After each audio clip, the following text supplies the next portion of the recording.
ఈ కార్యక్రమాన్ని ఇంత పెద్ద ఎత్తున నిర్వహిస్తున్న శ్రీ బోడే రామచంద్ర యాదవ్ గారికి మా తెలంగాణ నుంచి విచ్చేసిన మా అన్నలందరి తరపున వారికి ప్రత్యేక బీసీ ఉద్యమ అభివందనాలు తెలియజేసుకుంటున్నాం.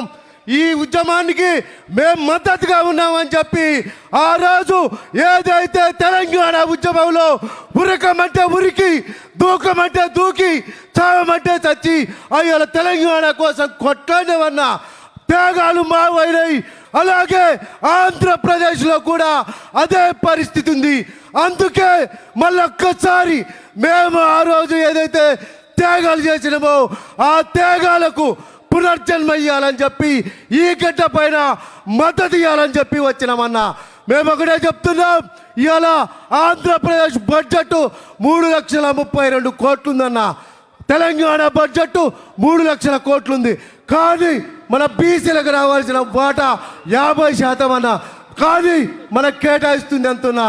అందుకే మేము చెప్తున్నాం, తెలంగాణ ఆంధ్రప్రదేశ్లో ఉన్న తెలుగు బీసీ బహుజన ప్రజలారా, మళ్ళొక్కసారి యుద్ధం చేయాల్సిన అవసరం ఉన్నది. మళ్ళొక్కసారి మన హక్కుల కోసం పోరాడాల్సిన అవసరం ఉన్నది. ఇవాళ ఈ ప్రాంగణం చూస్తుంటే అన్న, మా తెలంగాణ నుంచి వచ్చిన మా తెలంగాణ యోధులను గౌరవిస్తున్నందుకు మాకు కడుపు నిండిపోతుందన్నా.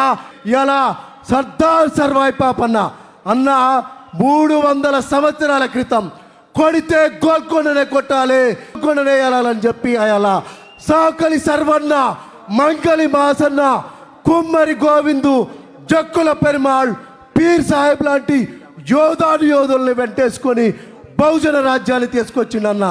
మళ్ళొక్కసారి మా బోడే రామచంద్ర యాదవ్ అన్న, సర్దార్ సర్వాయి పాపన్న పాత్ర పోషించి ఇవాళ 2 తెలుగు రాష్ట్రాలలో మళ్ళా బహుజన రాజ్యాధికారాన్ని తీసుకురావడానికి ఈ ప్రయత్నం చేసుకున్నందుకు వారికి ప్రత్యేక ధన్యవాదాలు చెప్తున్నామన్నా.